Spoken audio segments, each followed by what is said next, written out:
Hello friends, आपका हार्दिक स्वागत है मेरी कुकिंग कॉर्नर में। फ्रेंड्स, आज हम आपसे शेयर करने जा रहे हैं ऐसी रेसिपी जिसे बनाकर आप सबका मन तो पक्का जीत लेंगे।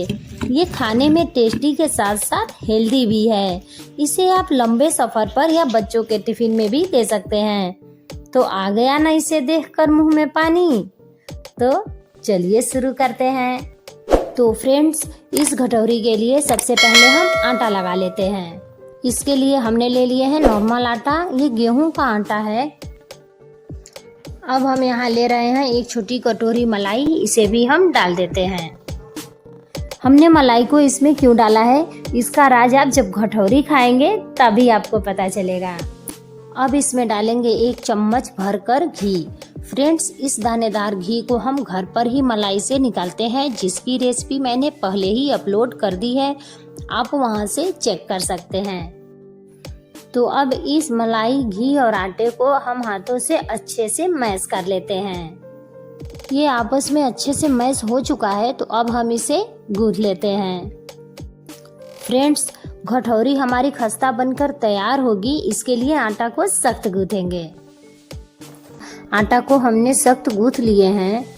अब जब तक हम अपनी टेस्टी सत्तू तैयार करते हैं, तब तक इस आटा को रेस्ट होने के लिए रख देते हैं। ये है चने का सत्तू। इसके साथ हमने ले लिए हैं 2 प्याज, 2 हरी मिर्चें, 7-8 लहसुन और 1 नींबू। तो अब हम प्याज को कट कर लेते हैं। इसके लिए हमने यहाँ चॉपर का यूज किया है। अगर आपके पास चॉपर नहीं है तो आप नाइफ से भी इसे आसानी से काट सकते हैं। सत्तू के लिए प्याज, हरी मिर्च और लहसुन को हमें बारीक काटने हैं। प्याज को हमने रफली कट कर लिए हैं, तो अब इन्हें बारीक कर लेते हैं। ये देखिए फ्रेंड्स, हमने प्याज को बारीक काट लिए हैं, तो इसे एक बोल में निकाल लेते हैं जिसमें हमें सत्तू बनाना है।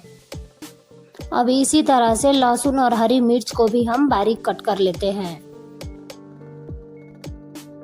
अब लहसुन और हरी मिर्च को हमने बारीक कर लिए हैं, तो इसे भी प्याज में निकाल लेते हैं। अब इसी में नींबू को भी निचोड़ लेते हैं। हम नींबू को ऐसे ही निचोड़ते हैं, इससे बीज और जूस आसानी से अलग हो जाता है।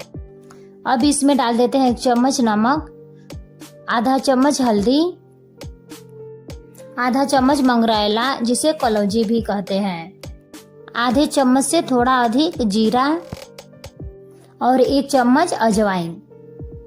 अब इसके साथ हम डाल रहे हैं 1 चम्मच सरसों तेल। तो अब इन सभी मसालों को मसलते हुए हम इन्हें मैश कर लेते हैं।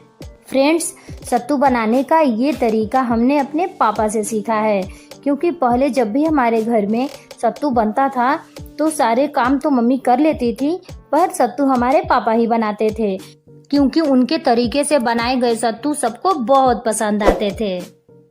तो ये देखिए, प्याज को हमने अच्छे से मसल लिए हैं।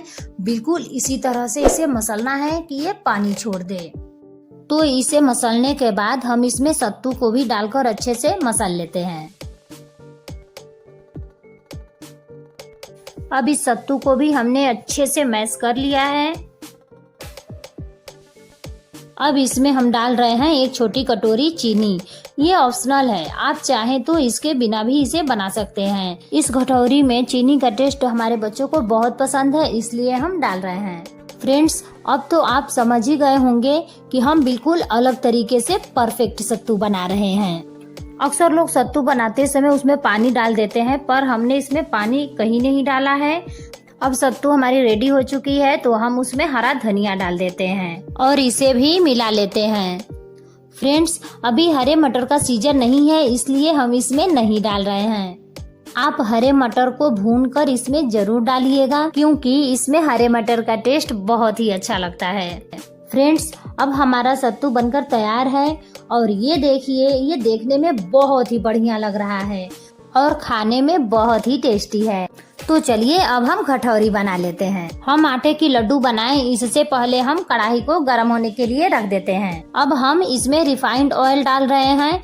आप अपने घर में जो भी ऑयल इस्तेमाल करते हैं आप उसे डाल सकते हैं। अब इस आटे में से थोड़ा सा आटा हम निकाल लेते हैं और अब इस आटे से छोटे छोटे लड्डू बना लेते हैं। फ्रेंड्स, क्या आप जानते हैं जब सत्तू को हम बिना पानी के बनाते हैं तो वो 24 घंटे तक बिल्कुल भी खराब नहीं होता, बल्कि उससे भी ज्यादा समय तक वो चलता है। तो अब हम इसके गोल गोल लड्डू बना लेते हैं। एक साथ सारे लड्डू हम बना लेंगे, फिर इसकी कटोरियां बनाएंगे। बिल्कुल इस तरह से हम लड्डू बनाकर तैयार कर लेंगे। तो अब हम इस तरह से सारे लड्डुओं को बनाकर तैयार कर लिए हैं। तो अब हम इसकी छोटी छोटी कटोरियां बना लेते हैं। और ये देखिए, कटोरियों के जो चारों तरफ है वो बहुत पतला हम नहीं करेंगे, बिल्कुल इसी तरह रखेंगे।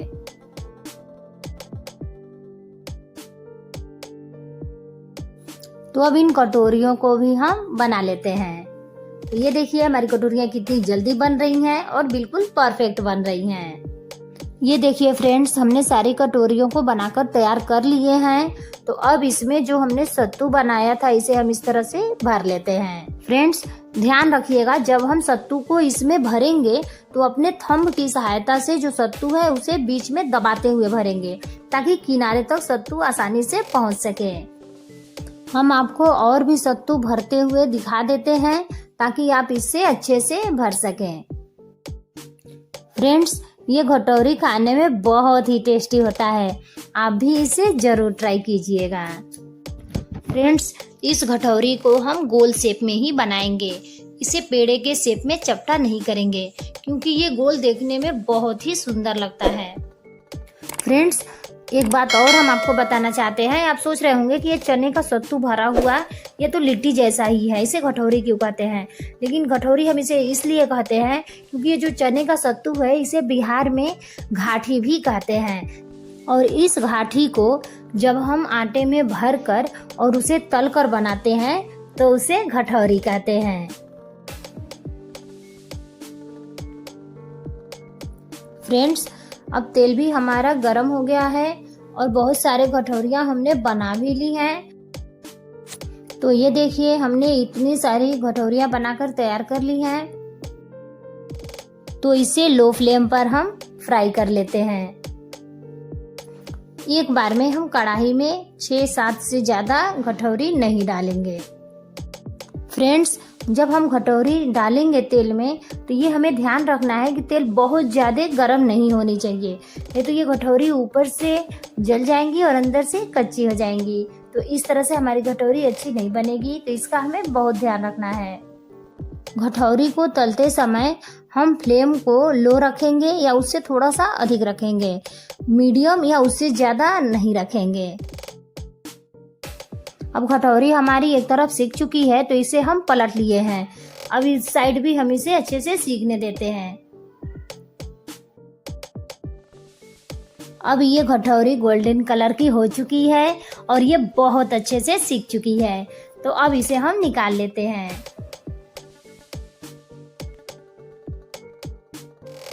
अब इस कढ़ाई में हम कटोरी की दूसरी टिप भी डाल देते हैं। फ्रेंड्स, अगर आपको मेरी ये कटोरी की रेसिपी पसंद आए तो आप इसे लाइक शेयर करना नहीं भूलिएगा, और आप नए हैं चैनल पे तो सब्सक्राइब कर बेल आइकन जरूर प्रेस कर दीजिएगा, ताकि मेरी आगे की सभी रेसिपी आपको मिलती रहे। तो अब ये कटोरी भी अच्छे से सीख चुके हैं, तो इन्हें भी हम सर्विंग प्लेट में निकाल लेते हैं।